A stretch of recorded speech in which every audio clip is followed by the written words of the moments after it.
ঢাকার কাছেই সাভারের এক কোণে লুকিয়ে আছে রহস্যময় একটি জায়গা, যেখানে ইতিহাস আর লোককথা মিশে গেছে একটি অদ্ভুত গল্পে। এটা কি সত্যি রাজা হরিশ্চন্দ্রের প্রাসাদ, নাকি শুধু মানুষের তৈরি একটি মিথ? সব কিছুই জানার চেষ্টা করব আজকের এই ভিডিওতে।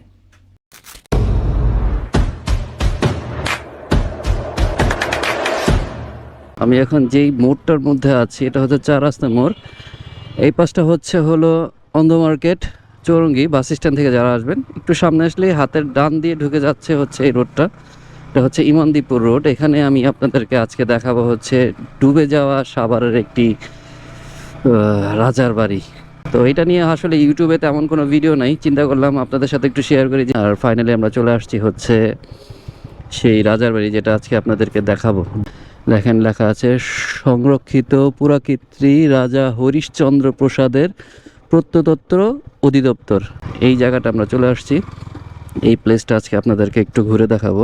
এটা আসতে গেলে আপনাদের কোনো টিকিটের প্রয়োজন নাই, প্রতিদিনই আপনারা খোলা পাবেন।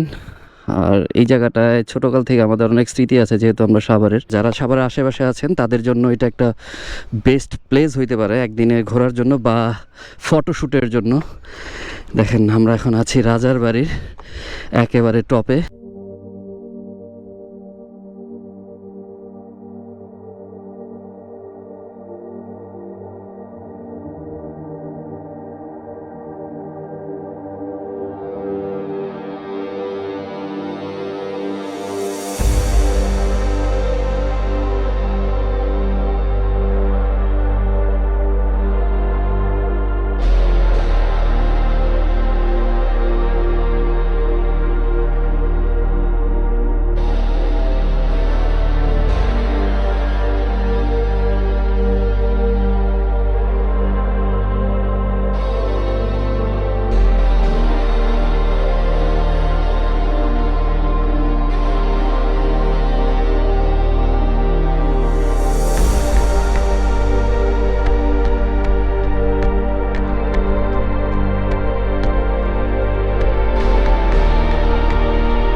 লোকমুখে শোনা যায় রাজা হরিশ্চন্দ্র ছিলেন সত্যবাদিতার প্রতীক, কিন্তু আসলে প্রশ্ন হচ্ছে এই জায়গাটির সাথে কি তার কোনো সম্পর্ক আদৌ ছিল?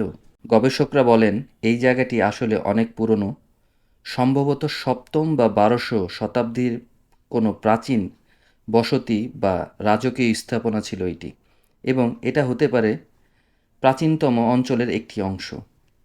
যেহেতু আমরা সাভারে বসবাস করি, ছোটবেলা থেকেই এই জায়গাটির সাথে আমরা পরিচিত, তাই আমরা এটাকে রাজা হরিশ্চন্দ্রের প্রাসাদ বলেই জেনে থাকি।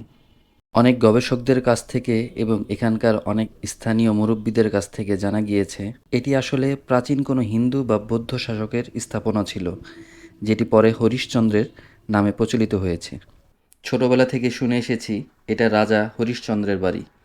চারিদিকে শুধু মাটির ঢিপি, ভাঙা ইট আর অজানা কিছু ইতিহাসের চিহ্ন রয়ে গেছে। তো বন্ধুরা, আপনাদের এই ভিডিওটি কেমন লাগলো? এটা কি সত্যি রাজা হরিশ্চন্দ্রের প্রাসাদ, নাকি শুধু একটি মিথ? কমেন্ট করতে ভুলবেন না এবং আপনাদের মতামত জানাতে ভুলবেন না। আর বরাবরের মতন আমার ভিডিও পিছনে থাকে হাফেজ মোহাম্মদ জাকারিয়া। জাকারিয়া ভাই আমাকে অনেক হেল্প করে, ভাই আমাকে খুব মহব্বত করে। তো এটা ড্রোন ভিউতে তো আপনারা দেখছেনই।